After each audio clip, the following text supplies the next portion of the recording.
Hey guys, it's 21 Maxwell here and welcome to another edition of WWE Updates. We're now on our road to WrestleMania 35 and we have our first pay-per-view from the SmackDown brand post WrestleMania 34. So hopefully in this time we can start pushing a few new people. We've got a couple of title matches on the line today. We've got a debut as well, and we'll just try to promote who are going to be the key faces of the SmackDown brand going forward. So we'll kick on to the show as always. I'll explain it as we go along. Here is WWE Payback 2018. So we've got a 47,420 attendance at the Chase Field Stadium in Phoenix, Arizona, so that's always good. And we start off the show by usual hype package, followed by some pyrotechnics, as we hype up our co-main event, which is a big feud we've got going between Dean Ambrose and Big E. Ambrose moving to the SmackDown brand, and Big E really just needs to reinvent himself at the moment. And of course our World Heavyweight Championship match between the new champion Randy Orton and the former champion who he defeated at WrestleMania, Sami Zayn. So a B plus 89, good start to the show. The angle got the show off to a strong start, it got the crowd hotter. The fight again forever storyline advances and gains heat, as does the Dean versus E storyline. So two big main event matches there, hopefully they can get some good ratings. Must note as well, this pay-per-view is only on the network, this isn't actually going to be on the likes of DirecTV and Sky Box Office. Our opening contest was a decent matchup, which saw AJ Styles defeat Chris Jericho and Zack Sabre Jr. in 1801 when AJ Styles defeated Chris Jericho by pinfall with a springboard 450 splash. AJ makes the 9th defence of the Intercontinental Championship, and Jericho was the weak link here, obviously because he's getting on a bit and declining physical ability. And OKB78 were still building up Zack Sabre Jr., not quite ready to take the title off of AJ just as yet, but Jericho at this stage of his career can afford to lose a bit of reputation here, a bit of overness, and it protects Sabre Jr. So the match at the crowd hotter, AJ with an 86, Jericho with 67, and Sabre Jr. with a 78, and the storyline advances, but loses a little bit of heat. No skill improvements, and a good victory as I say for AJ, both him and Jericho declining physical ability, stamina issues for Jericho, inconsistency for AJ, but I think AJ's still got another year or two in him. Jericho is just going to drop down and down the card, and I'm probably going to make his list. After the matchup, just basically because Jericho's been pinned, it's just an all-out brawl between AJ Styles and Zack Sabre Jr. The staff have to pull them apart, Finlay, Road Dogg, etc. But B plus 89 here again. The performance of Styles was good, and it adds some heat to this storyline, which will keep going on and on. Next up, in a decent matchup for the WWE SmackDown Women's Championship, Liv Morgan defeats Charlotte, Paige and Emma in 14:53 when Liv Morgan defeated Charlotte by pinfall while using the ropes for leverage, meaning that Liv Morgan is your WWE SmackDown Women's Champion. She was a weak link here, strong to keep up with everyone else's in-ring performance. This is three of our top talents in the women's division. Liv's one of these up-and-comers. We had to protect all three women, but I felt like they've delivered with a B79. It gives us another woman who can push into the women's title picture, and this is how we can keep building stars. Emma has a gimmick that's stale. She had a 76 performance, Charlotte with a 79, Paige with a 79, Liv Morgan with a 62. As I say, she's the youngest here, so hopefully we can continue to build her up.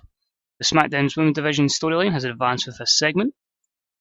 Liv's improving her technical skills, a few negatives to booking decisions, and Emma's inconsistency. But I say this is with three women being protected. If you look at our road agent notes, you'll see all of them being kept strong. So maybe if we didn't keep them strong and Liv didn't cheat, we could have had maybe a B plus match up there. But good signs for our SmackDown Women's Division. Emma and Paige just decide to brawl to the back because obviously it was Charlotte that get pinned. Emma and Paige have had this long rivalry as well, two former women's champions, and it's definitely not done between them, and that's a B plus 84. Again, continuing the storyline of the women's division and gaining it some heat. And while this happens, Liv Morgan celebrates in the ring, a little segment for her, getting her over, and a solid C plus 68. As I say, she's not as over as the other women, but she's doing well and she's going to get there. Next up, we had the WWE Tag Team titles on the line, and it was a bout that had some decent wrestling but didn't have much heat. And it was a team of the American Wolves, Davey Richards and Eddie Edwards, defeating the Dynamite Express of Shane Strickland and Rich Swann, the Usos, and TM61 in 1542. TM61 were out first, then it was the Dynamite Express, then it was the Usos, as the Wolves have become tag team champions. So a B78, Strickland was really off his game. Again, this bug with Rich Swann as he debuts his Thrill Seeker gimmick again, despite the fact we'd put him on a different gimmick. So I may need to look at one of two things, either removing him from the game, that's possible, or bringing in or importing another Rich Swann from another database, or just releasing him and bringing him in. So we'll see what we do there, because I do want to use Rich Swann. I'm absolutely loving his work. As of recording this, 205 Live went out, the first one, and he won the championship, and the guy just continues to impress. But he was also slowed down by injury.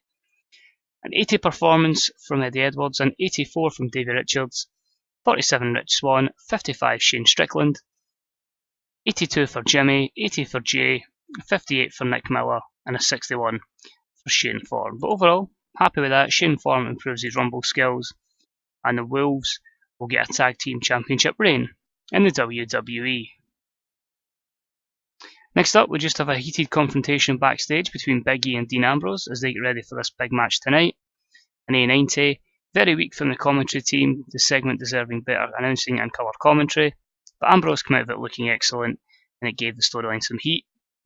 Unfortunately, there isn't many better commentators in the business at the moment, so we're just going to have to take those negatives. Up next, we had just a 6-way matchup to showcase our Cruiserweight division, and about that had some decent wrestling but didn't have much heat.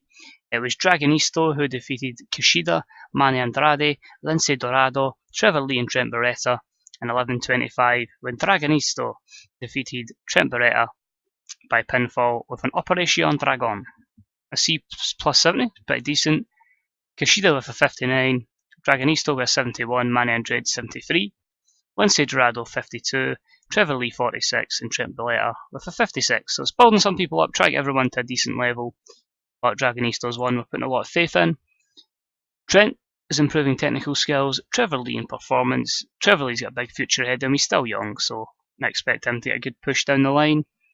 I think this could have been a bit better if we didn't have Holding Back and a few other negatives that were involved there. We then have a music video to hype up, obviously, Shibata being back in the WWE. Obviously, we've re-signed him, and that's a C65. Isn't nailed down to a brand at the moment. I've just been putting him on various shows, kicking the shit out of people, basically, so far. And next up in a decent matchup, it was the Cruiserweight Championship on the line, and we saw Will Ospreay defeat Kenny Omega in 13:33 with a 6:30 splash. Ospreay making the second defence of the Cruiserweight Championship. Very good B-77. I was worried about this match because it was the 4th time they'd met, but they went all out and they stole the show there. So Omega with a 70 performance, Ospreay with a 73. Will Ospreay's improving Rumble skills, so happy with that. Only negative was Kenny Omega's stamina. As I say, these are two guys that won't just be in the Cruiserweight division. They'll certainly go up the ranks as time goes on. So good win there for Will Ospreay. Next up, we had our Trios Championships on the line, again documenting some of our Cruiserweight talents. And about that had some decent wrestling, but didn't have much heat. Again, Los Luchador retained the championships. It was them, of course, being Argenis, Argos and Caristico, defeating Tony Nese, Chris Sabin and the Brian Kendrick in 13:13 when Caristico defeated Tony Nese by pinfall with La Mistica, and they make the second defence of the Tag Team Trios Championships, Kendrick was a weak link, struggling to keep up with everyone else's in-ring performance, because we have to build them up. B78, that's pretty good for this level.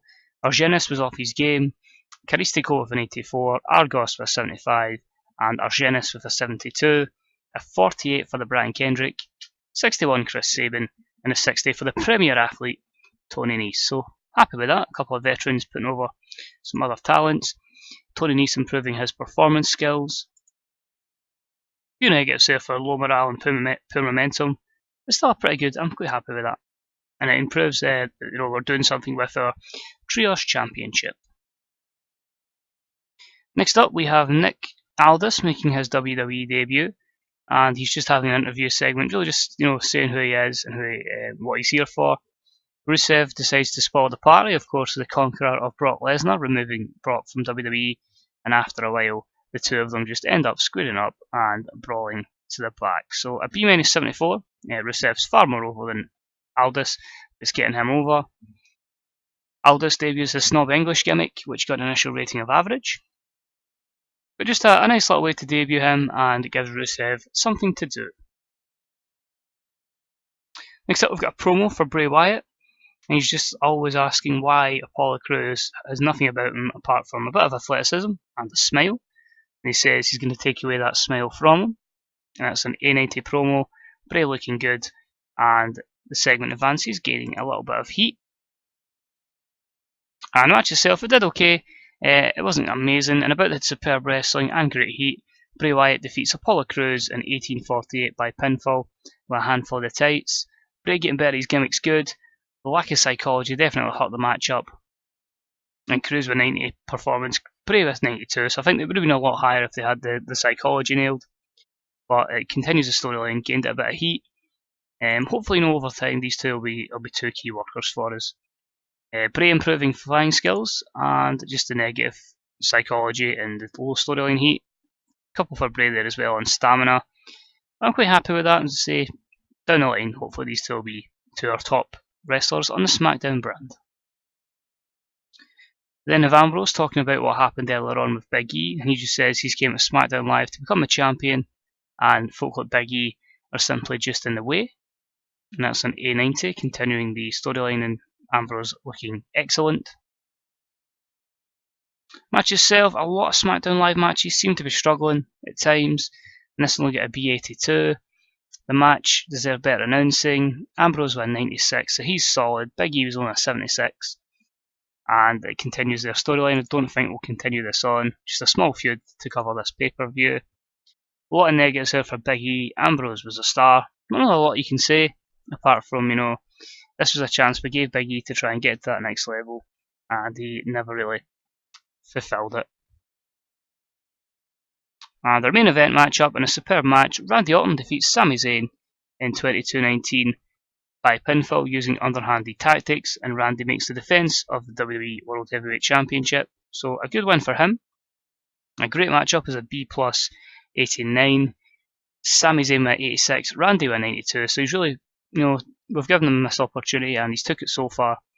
He continues their storyline and advances the segment and gains it a bit of heat.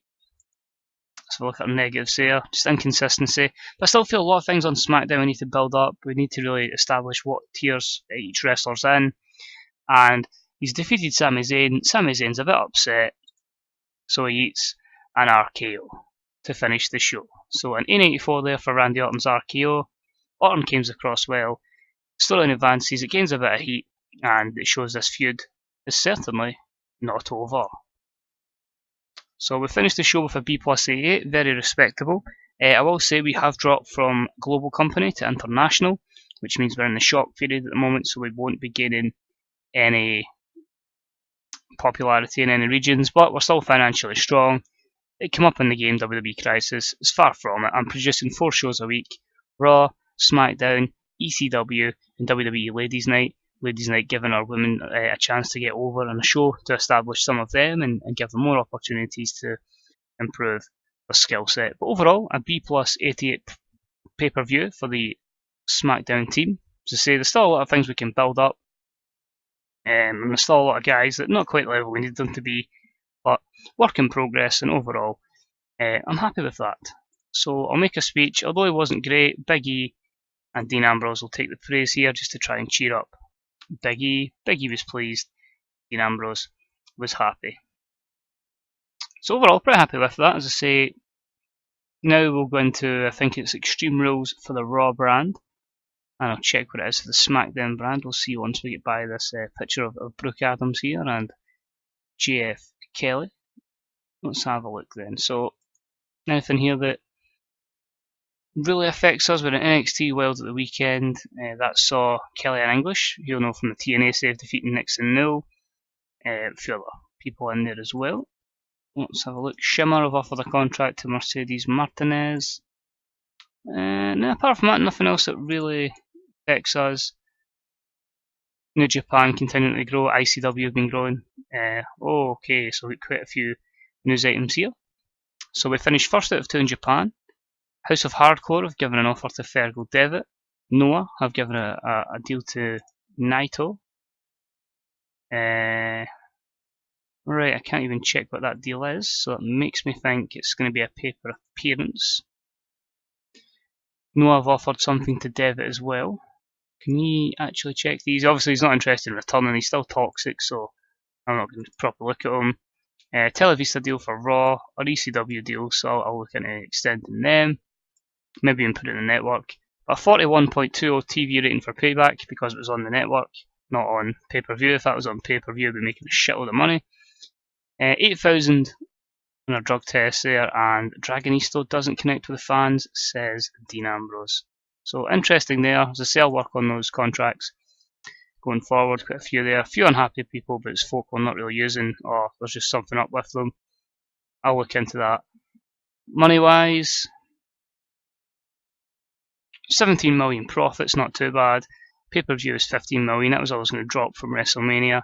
But considering we've built a network, I'd like to think we've done really well here to get back up to 133 million.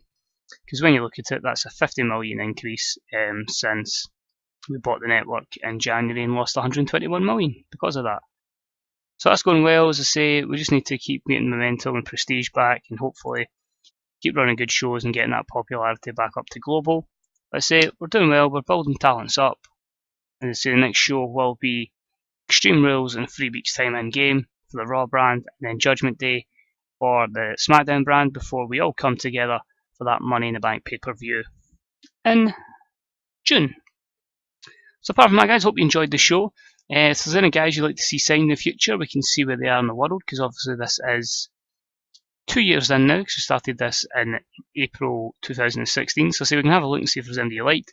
If you get any comments on the series, what you thought were good matchups, who you feel like on the SmackDown brand should be getting pushed, let me know in the comment section below. As I say, any likes, shares, subscriptions, all that jazz is all deeply appreciated. And remember, guys, just keep playing the TW. We're a small community. Let's see if we can keep making this community get bigger and bigger, because wrestling is pretty damn sweet. So thanks for watching, guys, as always, and hopefully I'll see you next time. Bye bye.